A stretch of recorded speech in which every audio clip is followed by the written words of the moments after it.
Okay, as part of today's session, so we are going to see a few more web elements, like how to work with the checkboxes and how to work with the different type of links, and then we will see how to work with the drop downs and so on. So first, let us start with the checkboxes and what are the different things we can do on checkboxes and how to handle checkboxes using Selenium WebDriver. So for that, let me just take one application.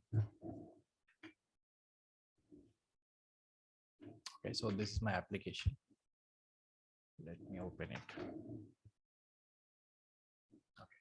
So this is test automation practice form. So in this application, we have something called here we have a list of checkboxes. You can just look at here, Monday to Sunday. There are multiple checkboxes are available.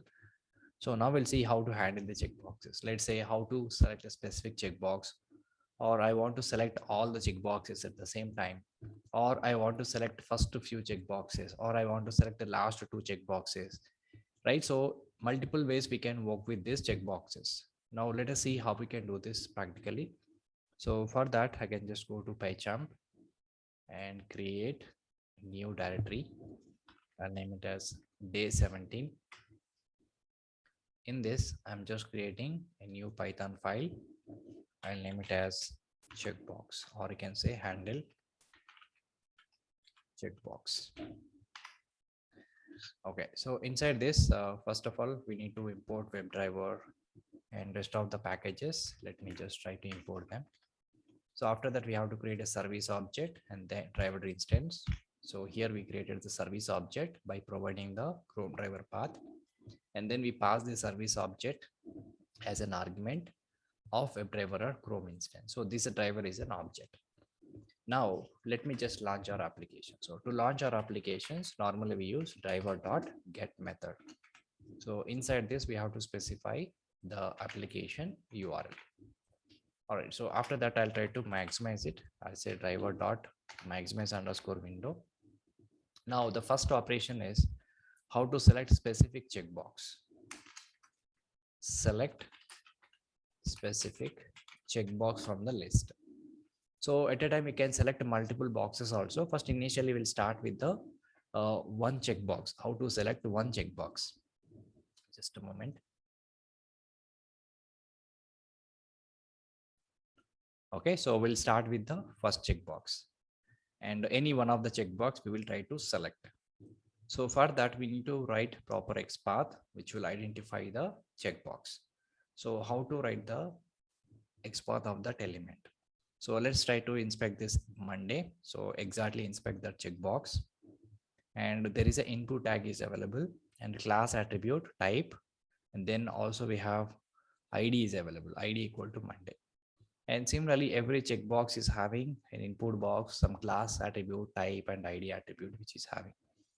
So now let us try to identify this element. So go to selector hub, or here this is a XPath which is giving because / input at that ID equal to Tuesday. So I want to select Monday.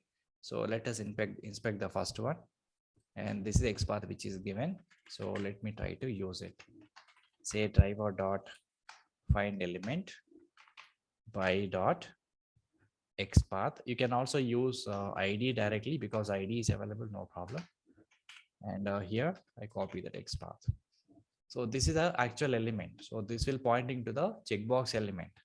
Now we need to select that element. For that, we need to provide one more method called click. So this is a method which will perform the click action on the checkbox. Now let us see how it is going to work.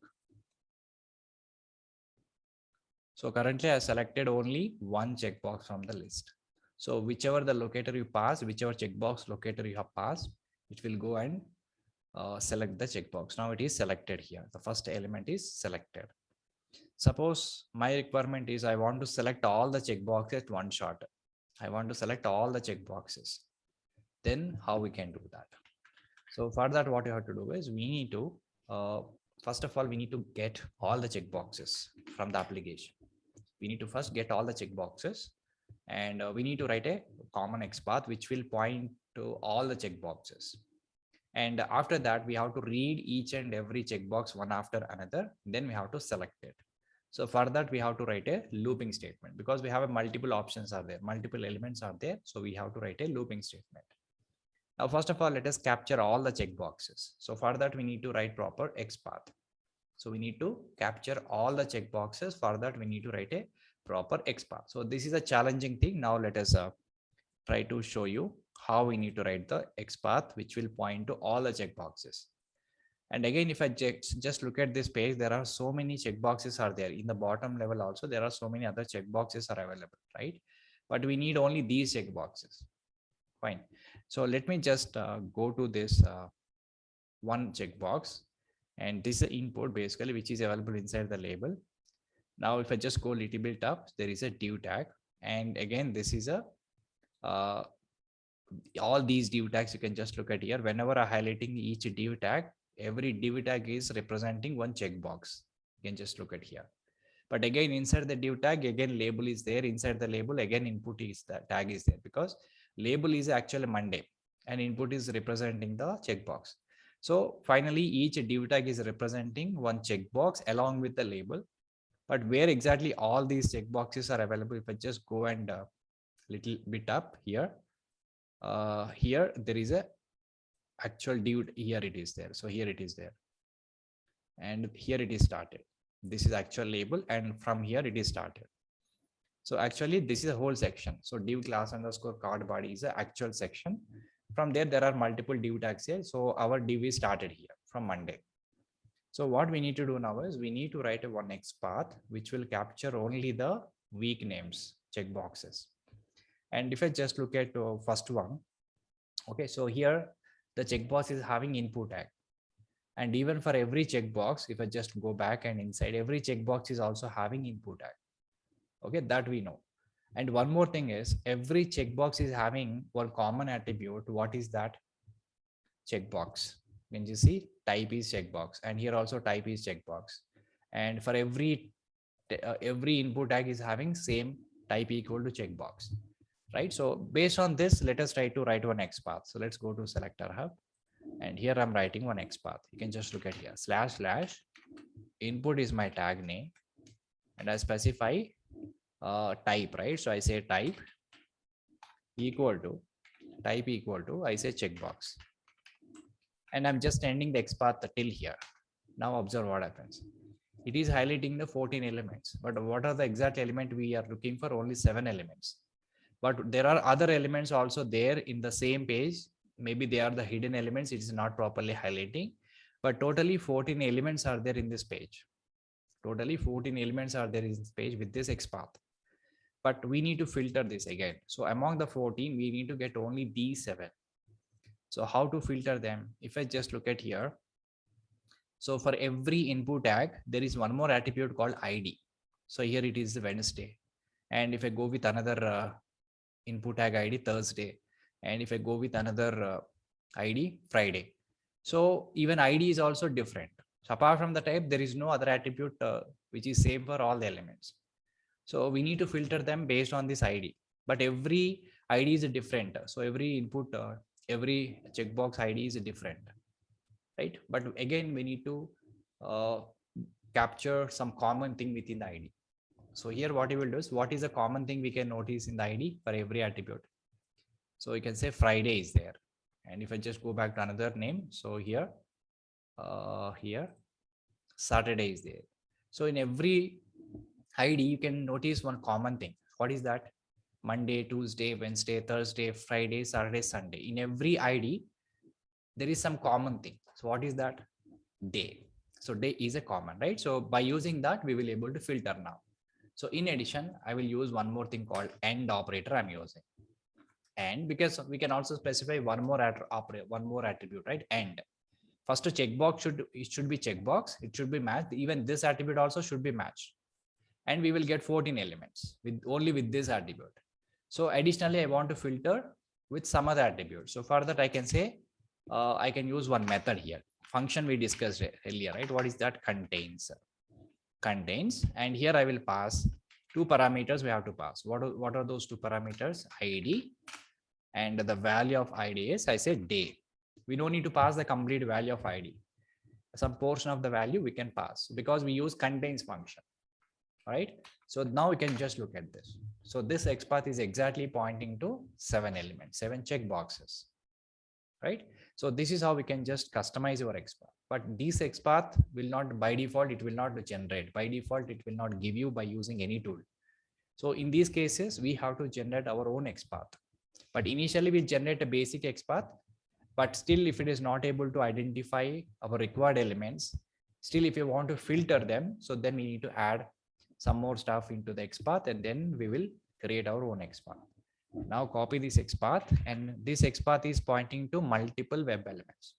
Every checkbox is a web element. So this XPath is pointing to multiple web elements. Also, we need all web elements because we want to select all of them. So which method we have to use now? If you want to get all the elements, which method we have to use? Find underscore elements. Remember that, okay? Because we need all the elements. Now the second one is select, how to select all the checkboxes. I want to select all the checkboxes. Let me comment the first one. So to select all the checkboxes, so first of all, let us capture all the checkboxes. How to capture? By writing driver.find underscore elements, and here by dot XPath, specify the XPath, whatever you have generated. Now what this statement will do, this particular statement will return all the checkboxes in the form of web elements. So those checkboxes I will store in a variable here. I say checkboxes.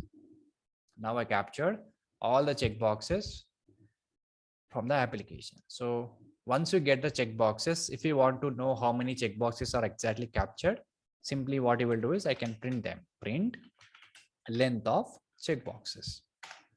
Because checkboxes is basically a list variable which contains all the web elements. So now I'm finding the length of those checkboxes.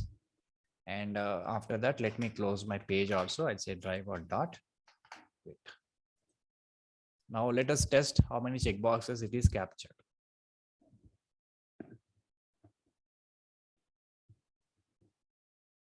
Open, so closed, and now totally 7 checkboxes are successfully captured.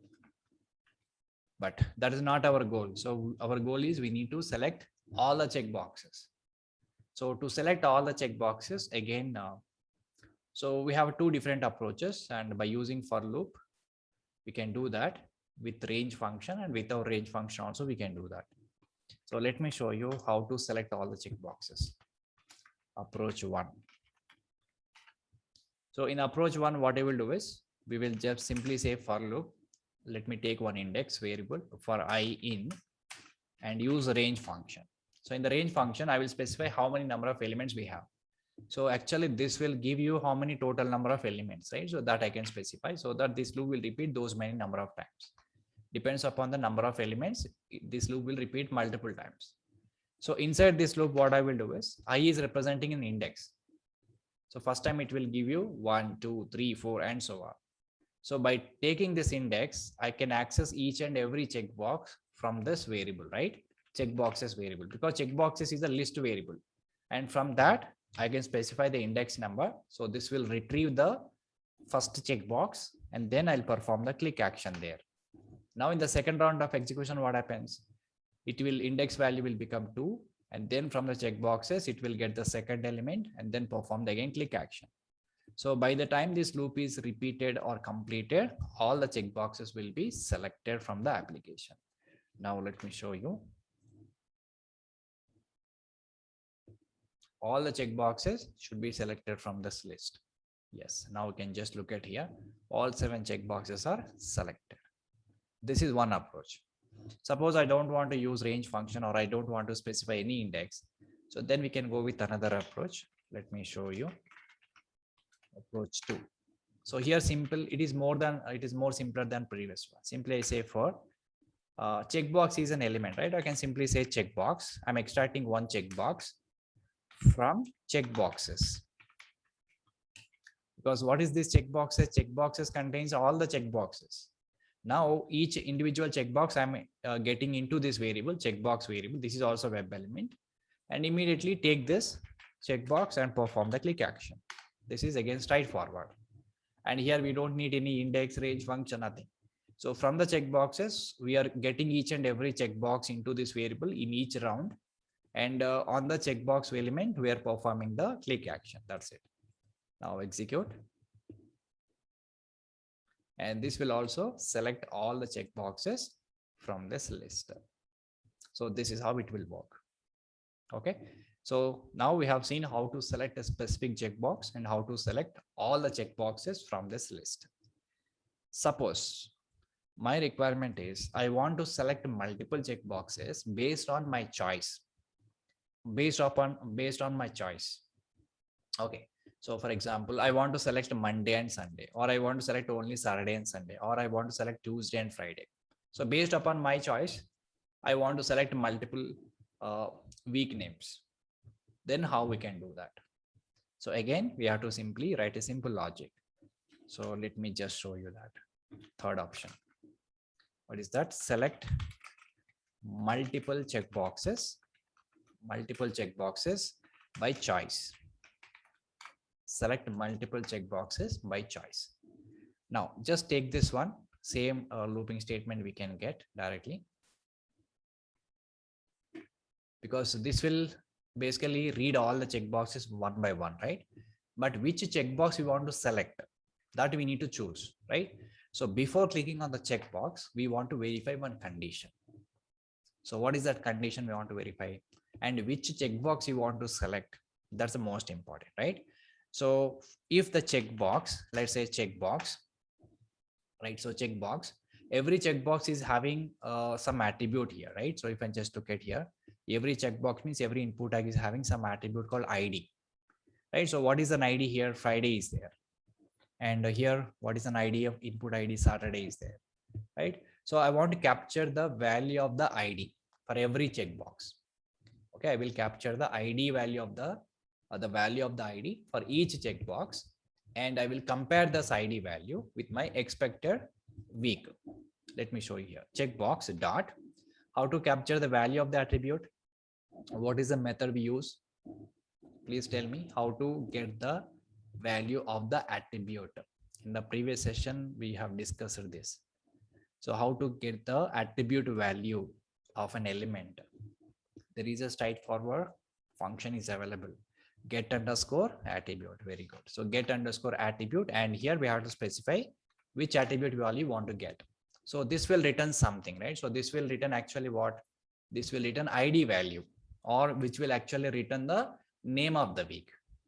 Okay, so it is a name of the week. So you can simply write week name equal to. So from the checkbox, we have extracted the value of the ID, which is exactly representing the week name, right? Now, before clicking this checkbox, I will verify. What I will verify? If this particular week name, right? So equal to, okay, equal to Monday. Suppose what are the weeks you want to select? I want to select Monday and Sunday.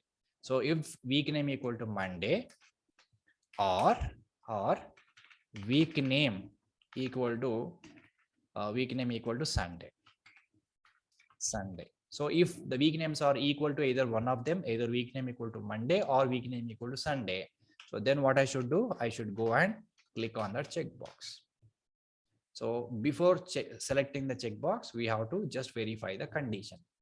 Now, when I execute this, which will read each and every checkbox and get the ID value in this variable and check that ID value is exactly matching with Monday or Sunday. If it is matching, only those weeks will be selected or those weeks will be clicked. Otherwise, rest of them will be left. So simply we have to write logic like this. Now let's execute this and see. And I will also comment this statement. Okay, so checkboxes we are referring here, right? So no problem. Let's keep that statement. Let's execute now. Yeah, now you can just look at here. Only Monday and Sunday is got selected. Similarly, if you want to select another 1 or 2 weeks, we can just increase the condition. Just we can add a few more statements by using or operator. Or means what? Either this one or this one. Similarly, if you want to put another week number, I can say or. Again, week name equal to some other week name, you can specify that. Okay, so this is how we can just select multiple checkboxes based on our choice. This is one example. Now I'll tell you one more. Suppose in this list, I have only 7 checkboxes. We can easily work on it. Suppose I have 50 number of checkboxes. I have 50 number of checkboxes. Among those 15 number of checkboxes, I want to select last a few number of checkboxes. It can be 2 checkboxes, it can be 5 checkboxes, or it can be 10 checkboxes. I want to select from the last. Then how we can do that? Again, we have to simply apply some logic. So let me just say fourth one. Select last 2 checkboxes. Totally 7 checkboxes are there. So I want to select from the bottom the last 2 checkboxes I want to select. Select the last 2 checkboxes. Now, here we need to apply a formula. Simple formula is available. So by using that formula, we can extract only last 2 checkboxes. You can have any number of checkboxes, doesn't matter. From the last, we can extract how many checkboxes you want to select. We can extract those many number of checkboxes. Now, what is that formula is, I'll tell you here. So let us say, currently I have 7 checkboxes are there, right? So this one checkbox, second, third, 4, 5, 6, and 7. Let us assume 7 checkboxes are there. So let us give that number also. Okay, so this 1, 2, 3, 4, 5, 6, and 7. So totally 7 checkboxes are there. Now I want to get last 2 checkboxes. So these are the only 2 checkboxes I want to capture. So to capture last 2 checkboxes, what we will do is, if you want to capture the last 2 checkboxes, where you have to start selecting from the 6th and 7th, right? So what is the beginning index now here? Starting index should be 6, because we have to start from here. 6 and 7th we have to select. Suppose I want to select the last 3 elements, then the starting index will be the 5. Or if you want to select the last 4 elements, then starting index will be the 4, right? So whenever you want to select element from the last, or from the last 3 elements, or from the last 4 elements, or from the last 5 elements, so first of all, we need to identify the starting index. That's the most important, where you have to start. So for that, we have to use a simple formula is available. So what is that formula? The formula is, suppose here I have 7 checkboxes. So total number of elements minus how many elements you want to select from the last? Only 2 elements. So when I say minus 2, what is an output you will get? 5. Now this 5 will be the starting index. Okay, 5th index. So this is a starting index. 5 is a starting index. So 5 is a starting index means what? It will actually start from the 5. It will actually start from the 5. Is actually start from the 5, right? But exactly when I use range function, it will start from the 0. So we need to do +1. So it will start from the 6 one. So it will start from the 6. That is a simple logic we have to do. So whenever you want to select the options, or whenever you want to select the element from the end, first of all, find out the total elements. Total elements minus how many elements you want to select from the end. And it will give you 5. So that is a index actually. So that is a index where we have to start. So here 5, here 7 is representing total number of elements, and 2 representing how many elements we want to select, and 5 is representing, when I say 7 minus 2, 5 is a starting index. Just remember this. Actual starting index is 6 only, okay? But we need to do +1. Why? Because in the range function, again, index will start from 0. That's the reason. Because when I count the number of element, it is giving from 1 only. Okay. Now let me just implement the logic, then you will understand this. So now I'm writing here. So from the last 2 checkboxes, I want to select from the list. So observe this carefully. So I say for index is very important here. For I in the range, so in the range function, this time we have to specify the starting index and ending index. Both we need to specify. Starting index is what? 5. Ending index is what? Ending index is obviously total number of elements, 7, right? So here the starting index I'm specifying. How to get the starting index here? So total minus 2 equal to starting index. Total number of elements minus 2 equal to starting index. So total number of elements means what? Length of checkboxes. Length of checkboxes means total number of elements. We already seen here. Checkboxes we already captured. So length of checkboxes will give you 7. That is the first parameter. And the second parameter. So here -2 also we need to do, right? So -2. This is the formula. And that will give you starting index. So length of checkbox is given 7. 7 minus 2, 5. So this first parameter is a 5, comma. Now what is the ending index where we have to stop? Ending index is length of checkboxes, total number of checkboxes. So this is 7. So totally in the range function now, if I just look at here, the range function, what's the starting index? So length of checkboxes returns 7. 7 minus 2, 5, comma. Length of checkboxes is 7. So 5 comma 7 means what are the indexes we will get from the range function? What are the indexes you will get from the range function? You have to tell. 5 comma 7 I tell you. So 5 comma 7 means what? 5 comma 7. So range function is always start from 0. Okay, remember guys. So 5 comma 7 means what? What are the elements it will give you? It will just give you 6 comma 7. 6 comma 7. So that exactly representing last two elements. So it will exactly not starting with the 5, even though we specify the 5. 5 will not be considered. Okay, so it will start from the 6. Remember. Okay, so now this will give you 6 comma 7. Now accordingly we will write the loop statement. This is just for example. I told you I can put it here, comment. So now this is the range. So once you specify the range, and then here from the checkboxes, I will pass this index number and it will get you the element, and then we'll perform the click action. Simple. So this is simple logic or simple formula you have to use. So what is that formula here is count number of elements, or we can simply say, so number of elements, or say total number of elements minus how many elements you want to select, or we can say 2 equal to starting index. You will get starting index. So this is the formula actually. Okay, so now let's execute and see. And now it should select last 3 elements. Yeah, so last 2 elements. So now Saturday, Sunday is got selected. Right. So similarly, if you want to select the last 3 elements, simply say 7 minus 3, or last 4 elements 7 minus 4. So if you use this formula, you don't need to worry how many checkboxes are there, how many elements you want to select. It doesn't matter. So just apply the formula and you will be able to do that. So this is how we can select last 2 or last 3 or last 4 elements by using this formula. This is one thing. And suppose my requirement is like this. Comment this. Suppose I want to select first 2 checkboxes. I want to select first 2 checkboxes.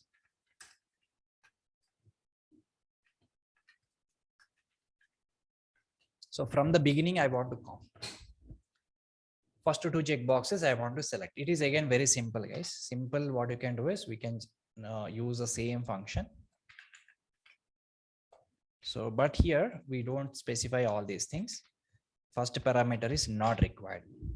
So normally what this will do, this loop will select all the elements, right? So if I just look at here, if I just execute this, it will by default select all the checkboxes because we are not specified anything. So we have selected all the checkboxes by default. Now we need to filter them. Only first 2 checkboxes only I want to select from here. Only first 2. That means what? I value should be less than 2. So I value starting from 0 only. So 0 and 1 should be selected. 2 should not be selected. That means first 2 elements will be selected. So before selecting the checkbox, we have to put one condition. If what is the condition? If I less than 2, and then go and select the checkbox. So now what happens? Initial I value will be 0. So 0 less than 2. So first element will be selected. Second time I value become 1. So 1 less than 2. Then condition is 2. Element will be selected. Now third time I value becomes 3 or I value becomes 2. 2 less than 2 condition is false. And that is actually representing the third element. So which will not select. So only 1 and 2. 2 elements will be selected based on this condition. And rest of them will be ignored. Just condition will decide how many elements you want to select from the beginning. So similarly, if you want to select first 3, just say I less than 3. Let me execute now. So this will select all, it will select first two checkboxes from the list. So simply we can change the logic and we can do that. Suppose my requirement is I want to clear all the checkboxes at one shot. So normally to clear the checkbox also we use click method. So if you want to clear the checkbox, the same command whatever we used earlier for selecting and unselecting, for both the same command will be used. If it is already selected, if it is unselect, if it is unselected, then it will go and select it. So it will work in the reverse way. So both operations we use the same command. But here my requirement is, suppose all checkboxes are already selected. Just I want to clear all the checkboxes. I want to clear all the checkboxes. Clearing all the checkboxes at one shot. So again, what you will do is simply we have to write a loop statement. I want to clear all the checkboxes, but before clearing all the checkboxes, we can also verify whether the checkbox is already selected or not. If it is selected, we will clear it, right? So before clearing it, we will also verify whether it's already selected or not. So in the previous session, we have discussed one method. What is that? How we will know whether checkbox is selected or not? We have seen for radio button. So the same command we use for checkboxes also. So how we will check the radio button or checkbox is selected or not, already selected or not? What is the function which is available? Is underscore selected. Very good. So conditional method we have to use. So here I'm just writing one looping statement. What is that? First of all, we will get all the checkboxes for. So for same loop, whatever I have written previously, we can just get that loop here. So this is the one and not this one. Okay, so this is the one we can use it, or oh, this is got deleted actually. Just a second. So we have written something here in approach 2, right? So instead of selecting all the checkboxes, there is one more method is also there, right? So what is that? For get the checkbox from all the checkboxes,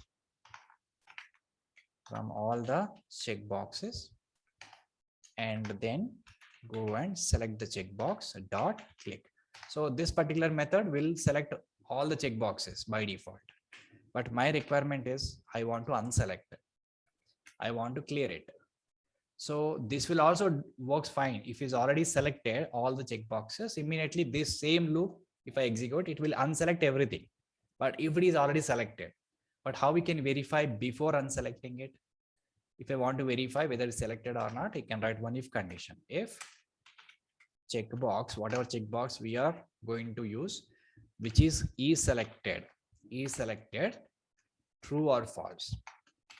So checkbox dot is underscore selected will return either true or false. If it is already selected, it will return true. Then if condition becomes true, then go and unselect this one. And if the checkbox is not selected yet, then it will not go and select it. It will leave as it is. But if the checkbox is selected, then only it will go and select the checkbox. If I don't put this condition, what will happen? If all the checkboxes are selected, then it will go and clear all the checkboxes.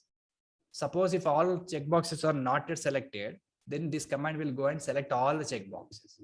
But I don't want to happen like this. Maybe some reason there are already some checkboxes are selected and some of them are not selected, for example, by default. But how this going to execute now? It will go and check what are all selected checkboxes are available. Then it will go and unselect only those checkboxes.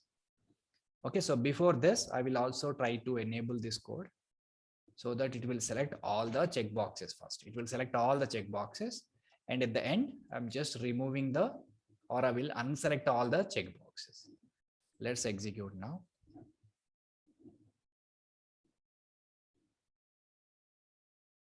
Yes, now it is selected all of them first, and then it is unselected. It's going very faster. So what I will do is I'll put some wait time module dot sleep. I just want to wait for 5 seconds so that you will be able to see clearly.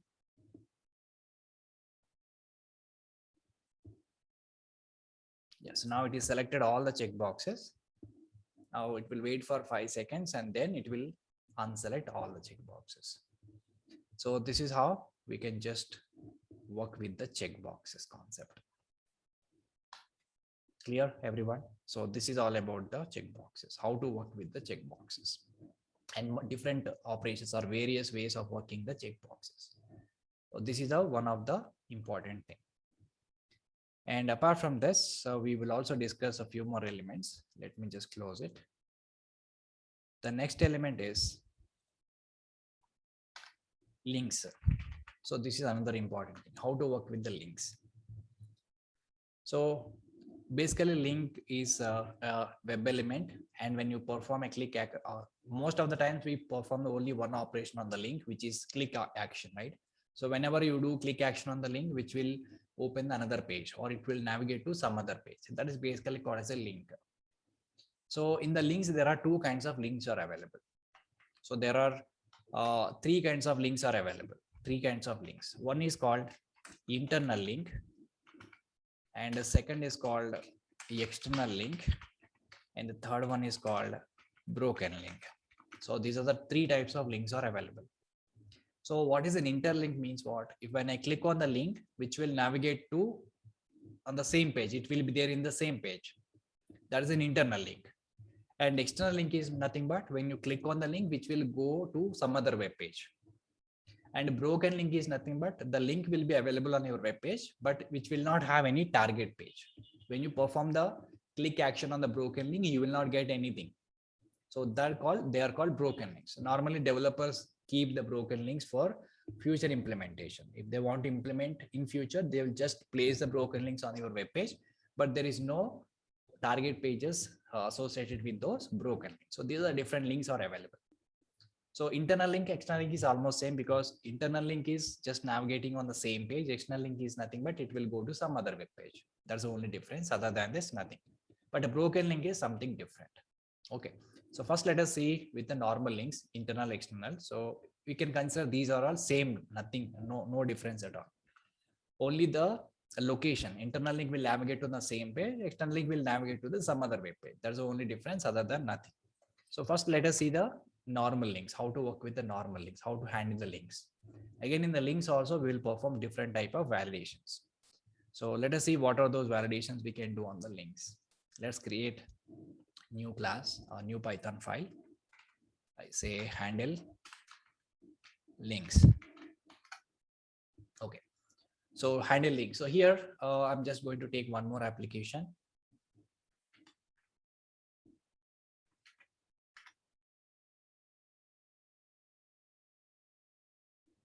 Okay. So in this application, so this is a home page. So normally whenever you want to perform any action, so we will first identify link and we will perform the click action. That's a basic operation we do on the link, right? Suppose in this page, I want to click on something called digital downloads. I want to click on the digital downloads. When you inspect this one, it is basically called a link text, because anchor tag is there. So whenever you see anchor tag, that is always representing the link. And every link attribute, every link is having one single attribute that is called href. So what is an href? Href is representing hyperlink reference. That means every href is having some link, and this will basically navigate to, this is actual link. When you put the hand symbol on the link, it is giving the full link actually. You can see in the bottom tooltip it is giving. So that's actually full link. So when I click on this digital downloads link, which will go to that particular page. So that means this is a normal link. Okay. So whenever you want to work on the link, or whenever you want to click on the link, we will first identify this link by using link text locator or partial link text locator. And once you click on the link, then it will automatically navigate to the target page. So first let us see link text and partial link text, how to use those two methods to perform the click actions on the element, link element. So as soon as you launch my page, I want to click on the digital downloads. That's my first activity. So for that, let me just write the import statements, and then driver created. I say driver.get and launching the application URL. And then I'll try to maximize the page, driver.maximize_window. And then the first operation, what I'm going to show you is a click operation. Click on the link. So how to click on the link? First, we need to identify this element. Go to digital downloads, inspect, and actually this is a complete linked text. Copy this and driver.find element. So driver.find underscore element, because single web element. So by dot XPath, sorry, not an XPath. Here we have to use linked text. By dot link underscore text and specify the link text value dot click. So which will perform the click action. So as soon as we find this element, immediately we'll perform the click action. And suppose if you want to use partial linked text, then how to use the same statement? So instead of linked text, I can still use partial linked text. So you can see dot partial linked text. In that case, you don't need to pass the complete value like this. You can just specify simple value, one single value. So let us say something called digital. I can just pass only some portion of the value and still it is fine. But when I use linked text, we have to pass the complete value. But when I use partial linked text, you have to specify some portion of the value. Should be exactly matched with something, some word or some sentence in this link. Now let me just try first one. First statement I'm just running.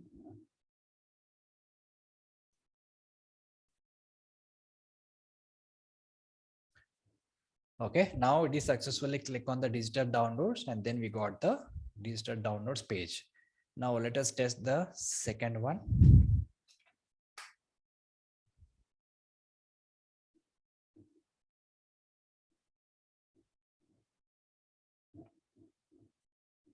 Yeah, now second one also doing the same job.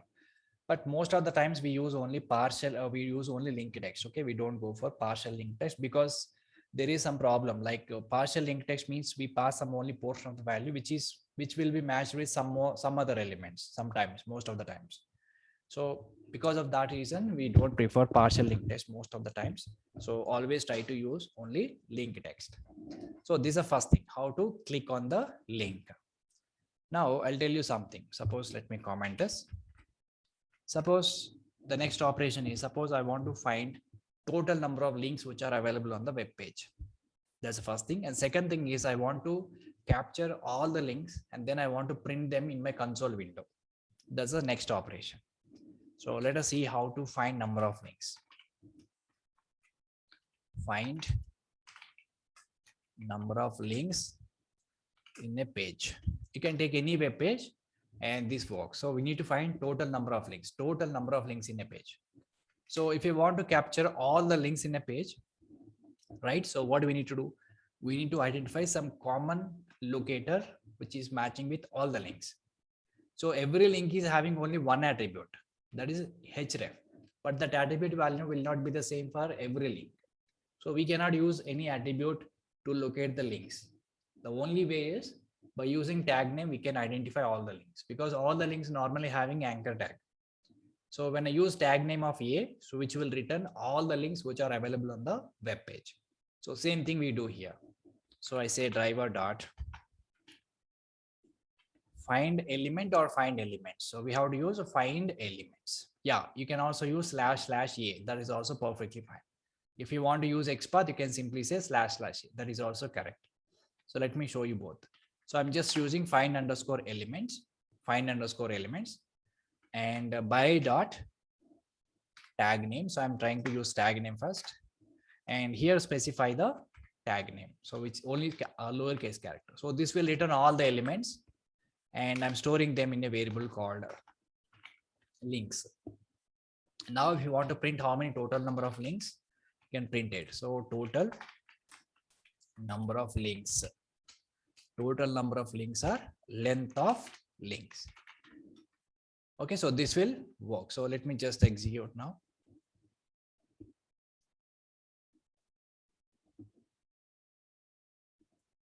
Okay, now I'm closing my page. So totally 90 links have captured.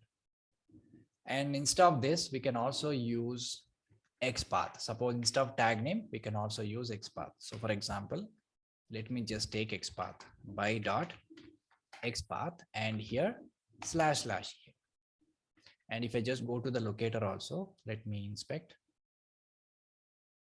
And you can just type // which will also point to forward slashes. Okay, this is also pointing to all the links which are available in the web page. So this is also perfectly fine. 90 elements are matching. So you can simply say // is a XPath. So this will also give you the same output.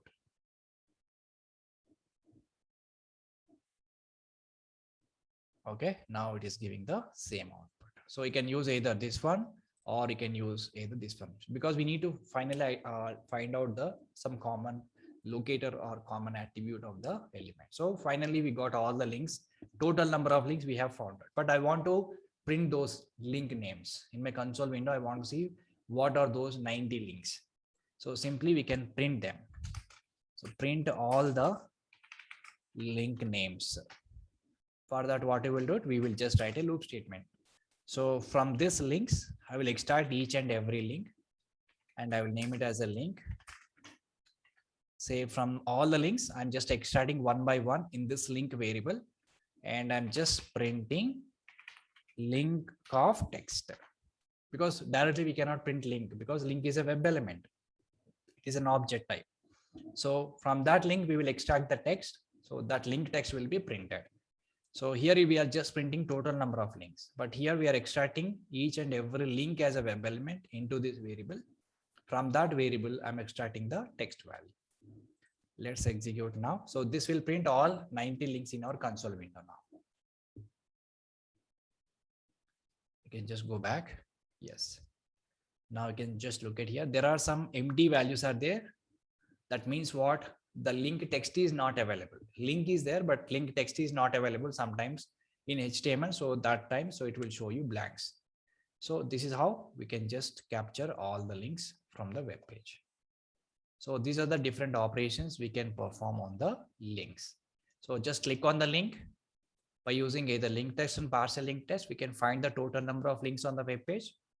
And finally, we can extract all the links and we can print those values. And these are all about normal links, or it can be external link or it can be internal link. We do the same thing. But something different is broken link. So handling broken link is something different. So let's see how we can test the broken links. This is another important thing, and interview people may ask this question: how to handle broken link? Very, very important. And if it is in Java, so we have to use different type of classes, external classes and everything. But in Python, it is very, very easy. Very simply, we can do that. So now I'll show you how to handle broken links. So here requirement is we need to find out how many broken links are available on your page. Let's say I will take one page. In that page, I will tell I want to display through automation. I want to find out what are all links are normal links, what are all links are broken links, and I want to display them in my console window. That's my ultimate goal. So most of the times in production applications, most of the times you will not see any broken links, but we need to find out a specific page which contains some number of broken links. Okay, so I'll introduce one web application here which contains so many broken links, and you can work on that page. So handle broken links. So let me just show you one application which contains so many broken links and which is also having normal links. You need to find out. Let me open another tab. Okay, so dead link city. So this is a web page, and in this page, so these are all broken links. If I just look at here, these are all broken links. So first of all, we need to understand what is a broken link. So the general definition of a broken link is which doesn't have any target page, But how to find it? How we can find it, whether it's a broken link or not? So whenever you send a broken link request, right? Suppose when you open the link URL on the web page, that will give you a response code. So that means sometimes you may notice this. Whenever you ping some website, it will give you 401 unauthorized error or bad request, 400 bad request, and page not loaded or page is not available. So sometimes you may notice these kind of issues on the web applications. So what does that mean is that link is a broken link. That means which is not having any resource on the web server. or which is not having any target page in the web server. So in that case, it will return an error code, like error code 400, 401, 402. These are all different error codes will be displayed. That means whichever link is giving response with error code. Okay, so all those links are basically called as a broken links. Okay, so normally how we will say a link is a broken link or not? Whenever you send a link, suppose here I'm sending error code 400, I'm opening in the next tab. Now observe what happens. Bad request it is sending. So bad request is representing the 400. Okay, that is basically a broken link. So all the broken links error code will be greater than or equal to 400. Above 400 will be there. And if I just look at here, these are all the links are broken links only. And normal links always less than 400. If error code will not be there most of the, if the response code, we cannot say error code, you cannot say response code. If the code is less than 400, we can call them as a response codes, and they are valid links. They are having proper resources in the web server. They are normal links.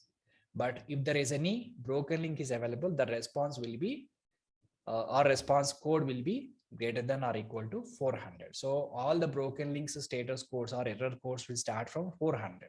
Above 400, whatever the numbers are there, so all of them are representing the broken links. Okay, remember that. Similarly, if I just open this page, this is another page. Now we can see 405 HTTP, some error code is displaying. So server error. That means this is a broken link basically.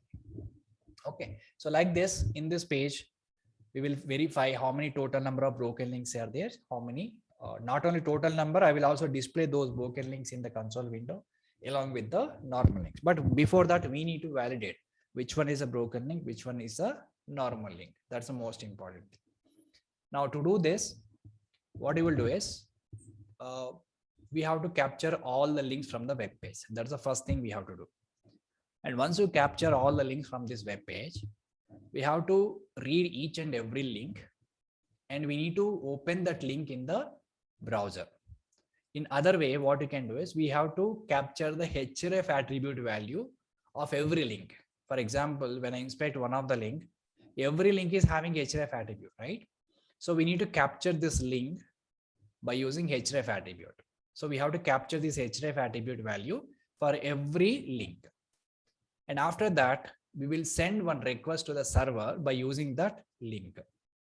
And if you get the error code, if you get the status code response, which is greater than or equal to 400, we can confirm that is a broken link. If it is not greater than or equal to 400, we can easily confirm that is a valid link. So that's how we will do. But we don't open these links in every page like this. Manually, we don't, even through automation also, we don't open every link in every tab, and we don't test like that. So just we will capture this href link, and we will send this link to the server. But how we will hit it without opening this link on the web page? How we will know whether we will getting error code or not? So here something is called request module. In Python, we have something called as a request module. We have to import that module. We have to install that module so that we will able to send request and get the response from the server. Basically, that is used for API testing, not for web application testing. But here, what exactly we are doing is we are getting this href attribute value, and this one we are trying to send as part of request. As part of request, we are requesting something to the something from the server by passing this URL. If the server is giving some status, right, response, we can call it as a response. If that response code or the status code is greater than 400, greater than or equal to 400, that means what? There are no resources available on the web page. So this is something related to API kind of testing, but to verify the broken links, we will use the request module. Okay. So now let me just, first we need to install the request module. How to install the request module? Just go to the file, and whichever the built-in modules we have to install. So go to the file and go to the settings, and in the settings, you can see the project name under Python interpreter.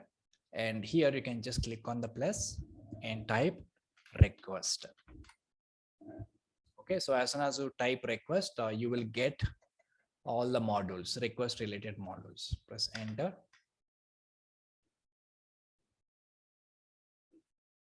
Okay, so I think I already installed. It is not small letter actually, it's a uppercase character.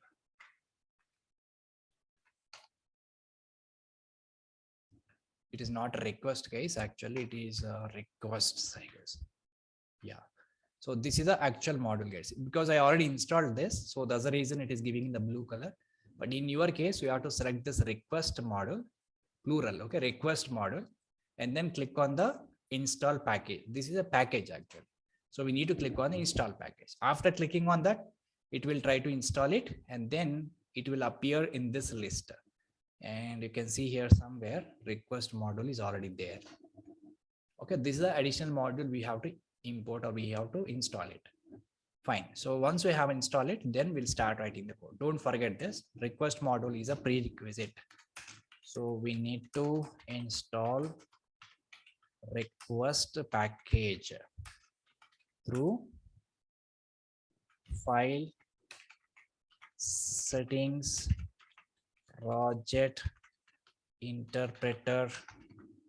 Right inside this, we have to click on the plus and search for requests package. Okay, remember this. Okay, mandatorily required. Fine. So now let us start writing the code. So as usual, we will just import all this. Even request also we have to import from request. So request is actually module which is already present in another package called request. Both we have to import. Now here, these are all things are common. So I just open the application, maximize the window. So now we need to find out what are all links are available, like broken links and normal link. We need to find out. Okay, so for that, what you will do, first of all, we need to capture all the links from the web page. How to find it? Driver.find element, find elements, and by dot tag name, or you can just specify XPath also fine. So I say A. So this will return all the links which are present in the web page. I say all links, right? So here I will take one variable called count initially, because I want to count the total number of broken links later. So initially the value is 0 I'm taking. So now let me just read individual links one by one from this variable. For that, we need to write a looping statement. And from that link, we have to hit that link to the server, and we have to capture the status. And based on the status number, we have to decide whether this is broken link or normal link. Fine. So for that, what is the first thing we have to do is we will write a for loop for link in all links. Okay, so from all the links, I'm extracting each and every link one by one. From that link, what you will do, we want to capture the href attribute value. Href attribute value, how to capture from this link? Link dot get attribute of href. So what this will give you? This will give you URL. So this is actual URL. Okay, this URL it will give you. And now we need to hit this URL to the server. We have to send the request, this URL request to the server, and then server will respond with the server status code or response code. But how to hit it? To hit this URL to the server, here request module come into picture. So from the request module, so we have to call one method called head. So here we have to just pass that URL. So once you hit it to the server, once this request is hit to the server will give you some response to you. And that I'm going to store in one more variable called res, response. And then we will verify something. So once you get a response, then here, if response, from this response, I need only status code, not the complete response, because the response contains so many things. Response body, status code, cookies, and a lot of things are there, headers, so many things are there. So we need only status code because we want to verify the broken link. So take the status code. If the status code are equal to greater than or equal to 400, and then we will decide that is a broken link. So I can just say print, and I will also print the URL along with that. First, I will print the URL. Along with that, I will say this is a broken link or is broken link. Because when you hit this URL to the server, if the status code is getting greater than or equal to 400, that is a broken link. And immediately what you will do, I will also count that broken link. So I can say count plus equal to 1. shortcut operator. Count plus equal to 1 means what? Count equal to 0 initially. So as soon as we found the broken link, count will be increased by 1. So once the loop is completed, finally this count is having some value which is representing total number of broken links. Right? So if this condition is not matching, okay, so it will not clicking on the URL basically. Okay, so it is not clicking on the URL. Basically what this request module will do is whatever URL we are passing, this URL will send to the server, will hit to the server, but it will not open this URL on the browser. It will not click on the URL. It will not click on the URL. Any web operation it will not do, because this is purely API testing related stuff. So internally that URL will be sent as a request. Normally what you will do, if I get any URL, we will directly open the browser, right? Suppose I'm sending something here, google.com. What exactly I'm doing here? When I'm passing this URL, basically I'm sending the request. I'm requesting from the server, provide the google.com web page. I'm asking the server, just providing the google.com web page. For that, I'm sending this request. And what is the response you got it here? I got the response as a web page. But apart from this web page, there are so many things the server will respond, like status code, okay, cookies information, headers information, content. So a lot of things will be respond. Actually, the UI will not be responded from the server. If I just go to view page, so this is the actual content which is given by the server.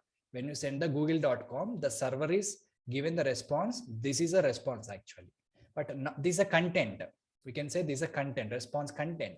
But apart from the response content, we will also have a response status code, response cookies, and we also have headers. These are all part of the response. So, but here we are sending this request through application, through browser. Also, we are getting the response only through browser, right? But what the request module will do is, in the request module, it will basically hit this URL to the server at the back end, not from the front end.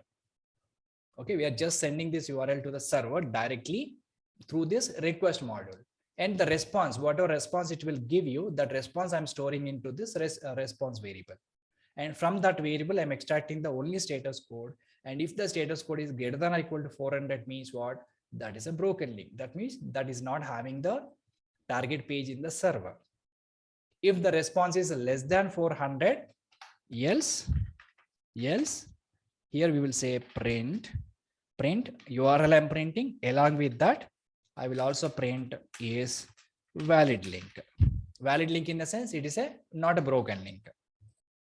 Okay, so this is how we need to print. And finally, I will also print total number of broken links. Here I can say total number of broken links. So how we will know that? We already counted here. Every time whenever you found the broken link, we are increasing the count. So finally, we will print the count variable here. Okay, so that will just print the broken link. Okay, and one more thing.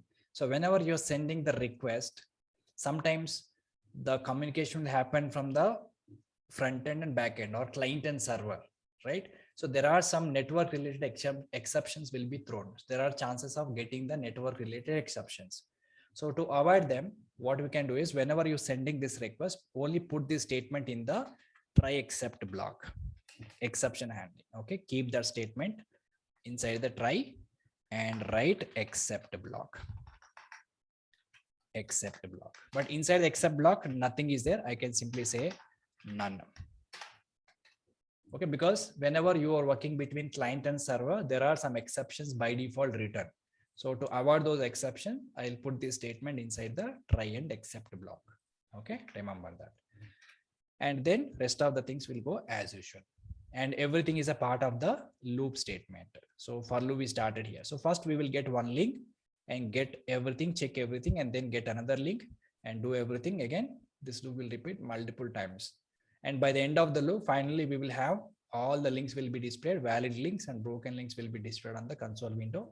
Along with them, we will also see total number of broken links which are available on the web page. So this is how we need to find out the broken links which are available on the web page. Now let us execute and see this code. Actual request module will be used more on API testing using Python. Okay, now it is launching my web page. Go back. Now okay, still printing it here. See this. It is still printing all the broken links. Link, it is first printing the link and it are also saying it is a broken link or not. But there are some valid link also there. So that will also display. We will see that. Yeah, now it is started printing the valid links. Right. So totally 40 broken links are available on the web page. And some of them are invalid, valid links also there. If I just look at here, especially for the broken links, this is written as an error code. So all these numbers are greater than or equal to 400 only, because these are all broken links. And again, these links are normal valid links. Okay, so this is how we need to find out the normal links and broken links. Okay, so this is all about how to work with the links. And we have seen checkboxes and links.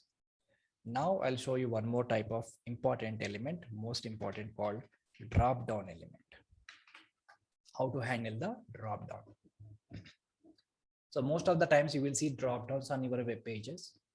And what is the drop down means? Which contains a number of options, and we will select one option from the drop down. And we can also do various operations on the drop down. So now I'll show you what are the different operations which we can perform on the drop down. Let's go with the next example. So here I'm trying to use one more application.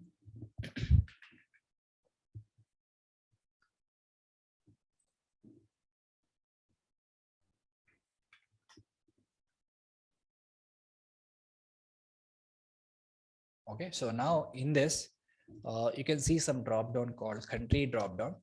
You can see so many countries are available here. Okay, so now we'll see how to select the value from the drop down. Suppose we have some drop down like this, we will able to select the value like this.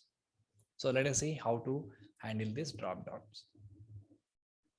So drop down is a different type of element. So it is not like a normal web element, because if you just inspect this element, you can see select tag. So whenever you see the drop down element, you can see the select tag. Remember this. Okay, interview people may ask you, like, what is the tag name of link? What is the tag name of image? What is the tag name of input box? What is the tag name of drop down? So people may ask these kind of questions. So you should be more familiar with the tag names. As soon as you find some element, you should be able to tell the tag name. Similarly, as soon as you see some tag name, you should tell what kind of element it is. Okay. Now, whenever you have a drop down, the tag name is select, and the drop down itself is one web element. Remember. Now, if I just expand the select, you can see there is option tags are there. So every option is a web element. Every option is a web element. So drop down itself is not a single web element. Drop down itself is one web element, which contains a multiple options. So every option is a web element. Okay. Now we need to handle this in different ways. So we have a special class called select class. Then by using that class, we will able to handle the drop down. So various options are there. So now I'll show you, carefully listen to this most important topic. Let's create another Python file, handle drop down. Okay. So I'm just copying this code till here. Now launching our application. So I'll say driver.get. Copy this URL, specify, and then I'll maximize the web page. All right. So how to handle the dropdown? The first and most important thing is we need to get this element. So this actual dropdown, right? So we need to get this element. So for this dropdown, so there is a name available, ID available. So by using one of the attribute, we can get it, or else you can write XPath also. If I just go back to the selector hub, which is also giving the XPath. So let us get that element first, drop down element. So how to get it? I say driver dot find underscore element by dot XPath, and here I'll pass the XPath. So this will basically return the element. Single quotations within single quotations are not allowed. Similarly, double quotations within the double quotations are not allowed. So this is the actual XPath we specify. Now what this will do, this will exactly return the drop down element, right? Drop down element. So basically it's a country dropdown. So I will name it as DRP country element, DRP country element, DRP country underscore element. Okay, this is actual web element we capture. Now we cannot directly select the option from this web element because this web element contains a multiple options. Every option is a web element. So what we need to do is some additional step is required. So in Selenium WebDriver, there is a predefined class called select class. Inside the select, we have to pass this dropdown element.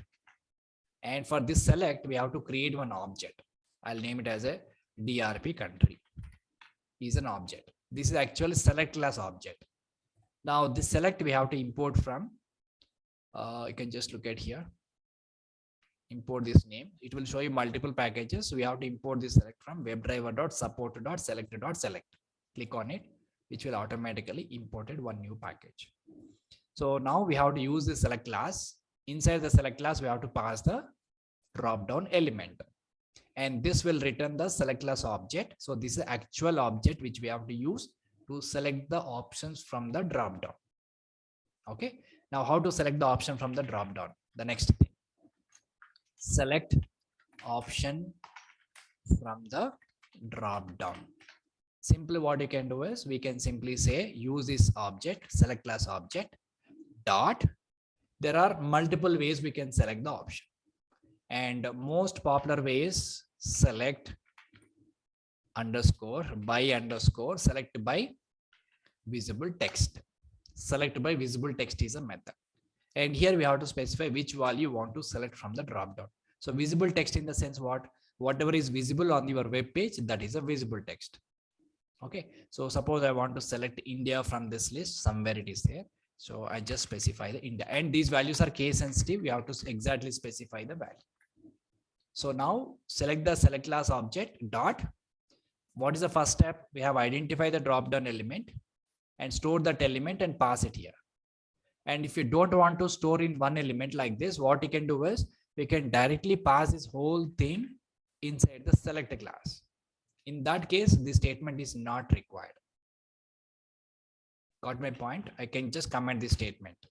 So instead of writing single statement, because you people will confuse. So for that reason, what I'll do is first store that element in a variable, and that variable I'm passing inside the select class. Instead of doing this, the straightforward way is we can directly specify the element here. Whatever element we have identified, we can pass into the select class. Directly we can pass. Okay. Now take this element, and this is the select class object we will use to select the option from the dropdown. We use select by visible text. This is the one method which is available. The other method is, there is one more method called drp country dot select by value. So what is the value means? The value is actually one of the attribute of the option. Where we can see this value? That value we can see only in the HTML. And if I just look at this, inspect this drop down, expand it. And if I just look at here, every option is having one value attribute. So value, and this is a visible text. Here we can see these are all visible text. And the values are, sometimes the visible text and value will be the same. Okay, but don't think both are same. Okay, sometimes what happens is, suppose Armenia is there. Instead of 11, they will keep Armenia like this. So in this case, sometimes value and visible text will be the same, but sometimes may not. So here when I say select by value means we have to pass this value. So for example, here Argentina is there for 10th, right? So I will pass 10 here. I'll pass 10 here and put in the double quotations because this value is there in the double quotations. So now this will select the Argentina. So what is the value of 10 here? Argentina. So this will select Argentina. So value means we have to capture it from the HTML. Now the third approach, drp country dot select by index. So this index will not shown in the HTML or anywhere else. So we have to count from the page itself. So for example, here, this is a 0 index. It will start from 0, 1, 2, 3, 4, 5. So Index we have to count manually. It will not show anywhere else. So for example, I want to select something called Australia. So what is an index of Australia is 13 is there. So I'll say 13 here. Okay, so I can say 13 here. Similarly, whatever the country you want to select, so you can just pass the 13 here. What is the 13? 13 is an index. Index value is a number. So that's the reason we should not put in the double quotation. But here, this is a value of the value attribute. There's a value of the value attribute which is there in HTML. But 13 is the index number which we have assumed. We have counted from 0, and in the 13th place, whichever element is there, whichever option is there, that option will be selected. So 3 different options are there to select the value from the drop down. I'll show you one by one. So first let me comment these two. So first let's see select by visible text.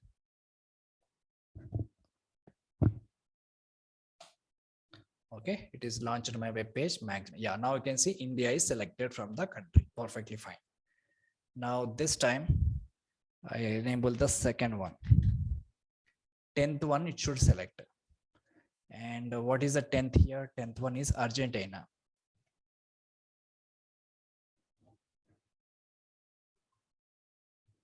So now it is launched. Yeah, now you can see Argentina is selected. Perfectly fine. Now let us see the next option, 13.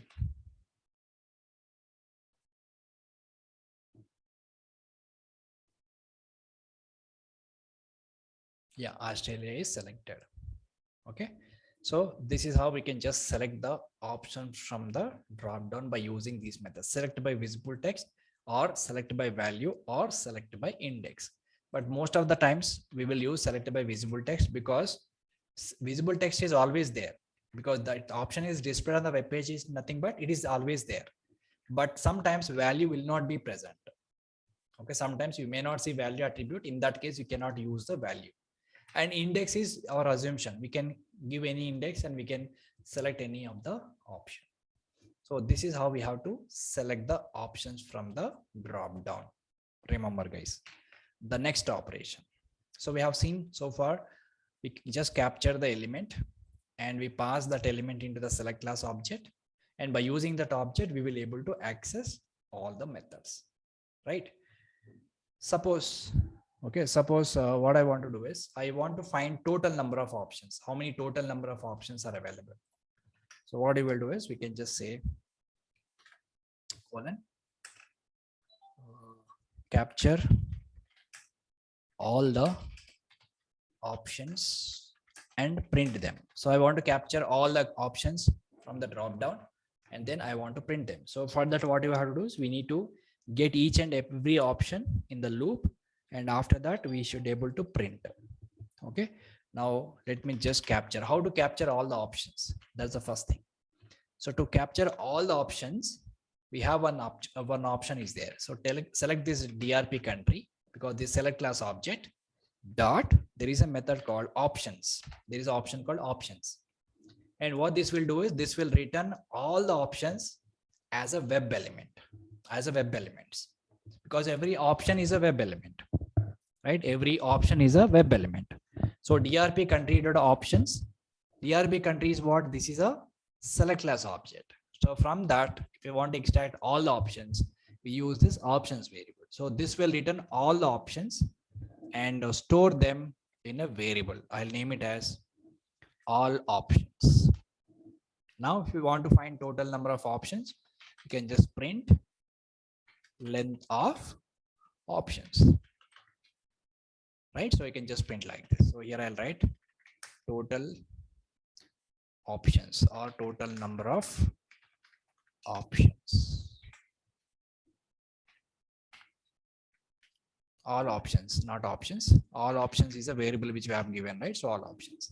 Now this will print all the total number of options. Let's execute and see.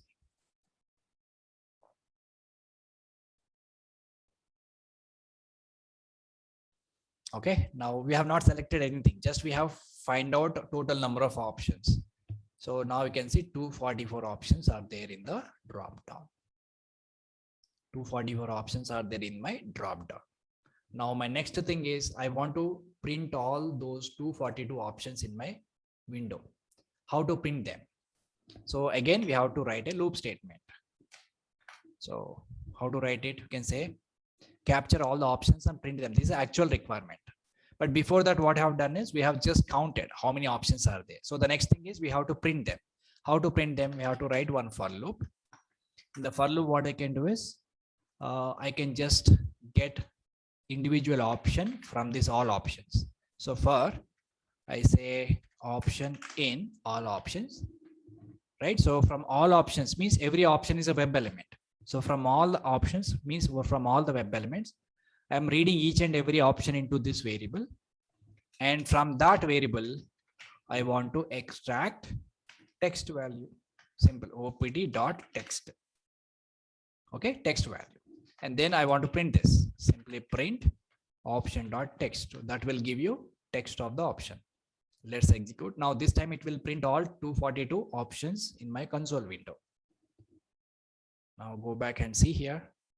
Yes, it is printing all 242 options retrieved from the drop down. Okay, so this is how we can also capture. And here we just capture all the options and we have printed total number of options. And from all the options, we are reading each individual option into this variable. Then we have printed the text value of the option. Okay. Now, my requirement here is most of the people will ask you in interview also. Again, go back to this one. So select option from the drop down.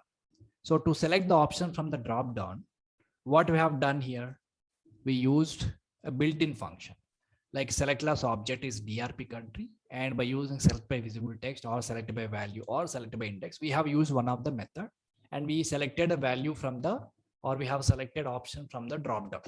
That's perfectly fine. But my requirement is I want to select the option from the drop down without using built-in function. I don't want to use any of these functions, but still I want to select the option from the drop down. How it is possible?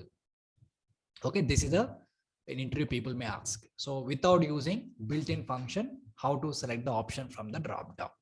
So now I'll show you how to do this. It's very simple, guys. Let me just try to do this. So select option from drop down without using built-in function or built-in method. So what are the built-in methods? 3 methods we discussed earlier: select by visible text, select by value, select by index. But I don't want to use these built-in functions. Still, we will able to select the value from the drop down. So how we can do that? We have to write the logics. Let me just try to use the same logic. From all the options, first I need to read each individual option. And here I will check which option you want to select. So option dot text equal to India. Okay, India. Then I'll put this if condition. If options dot text equal to India, then what I will do, take that option dot click. That's it. Simple logic. So from the drop down, I want to select India. So now what I will do, first capture all the options from the drop down and read individual option into this variable and check that option text is India or not. If it is in India, go and click it. And as soon as you click it, again, you no need to get another option here. So immediately you can break the loop. Okay, because as soon as you selected, you no need to repeat the rest of the elements, right? So immediately break it. Simple. So let me just comment this code and see now this should select India. So I have not used any built-in function here. Simply I have written one for loop logic and which will able to select whichever value you want to select from the drop down. Let's execute now.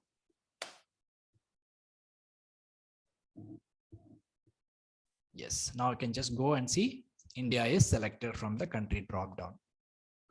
Fine. So this is how we will able to select the value from the drop down without using built-in methods or without using built-in functions.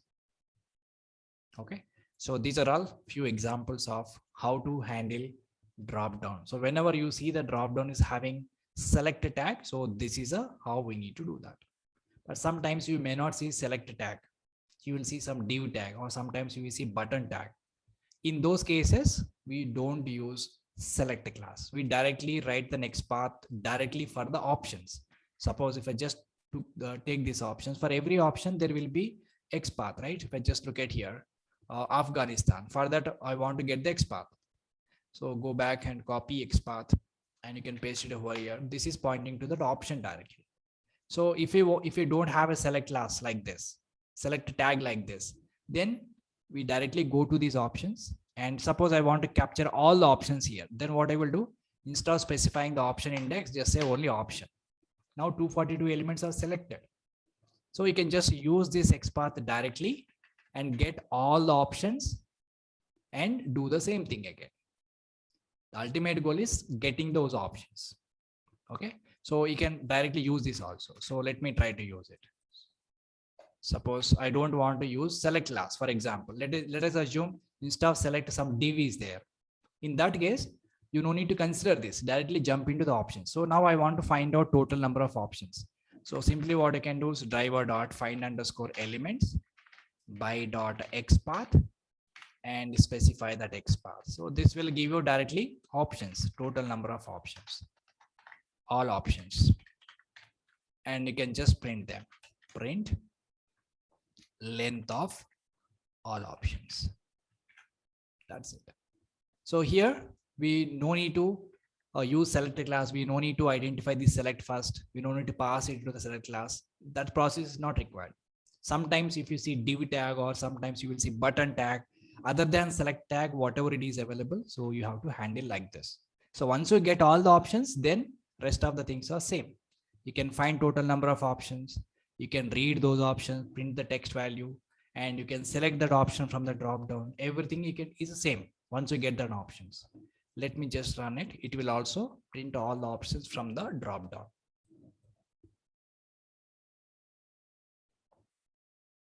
Okay, it's done. Go back. We say 242. So this is the main goal. How to capture those options is a main goal. So once you get an option, again, same thing will be repeated. So you can just print total number of options. You can print the text of each and every option. And then you can just check the particular option value. Accordingly, you can select that option from the drop. Okay. So this is how we need to work with the drop down menus. Very, very important. Okay. So today, what are the elements we have discussed? Mainly checkboxes. Then how to work with the normal links, how to work with the broken link, then how to handle the drop down. So based on these three concepts, I will give you one assignment. You guys can try this. And the assignment is, you can just go to the website testautomationpractice.blogspot.com. So in this page, you can see different type of elements. Okay, so this is a different form actually. Don't try to do anything on this. I will cover this later. So what you can do is, these are the different drop downs are available. You can just look at here. So you can just try to work on these drop downs. Okay. And the rest of the elements we haven't covered so far. Okay, don't worry. I will just cover them later. So for now, just handle the drop down. So apart from that, the first page, what I can show you here, checkbox page, right? So in the page also, there are few more elements are there, and you can just try those elements also. Go back. So in this application also, there are some text boxes are there. So you can provide some text, address, submit, and radio buttons are there. Checkboxes are there. And this is also drop down. You can just inspect this element. You can see something called selected tag is there. Options are there. So it is a drop down. You guys can handle it. Okay. So whatever elements you are able to do in these two pages, you can try them. And in the next coming sessions, I will show you a few more applications to automate, because still we have not completed all the elements. So just focus only on these elements for now. And later on, we will try to cover more number of elements. So in the test automation practice form, so actually don't go with these elements, because this is actually frame, okay, or form. I will discuss about this later. So don't do anything on these elements like checkboxes and gender is there, right? So even though they are checkboxes, radio buttons, you cannot directly interact with them, because they are all present inside the frame, inside the form. So first we need to switch to the form, and then you will be able to interact with them. So that is a different concept. I will discuss in the next sessions. Okay. But till that time, so just handle these things, basic stuff. So that is all your assignment, guys. So first practice my class examples and then try to do these assignments. Okay. So that's all for today's session. I'll just stop here.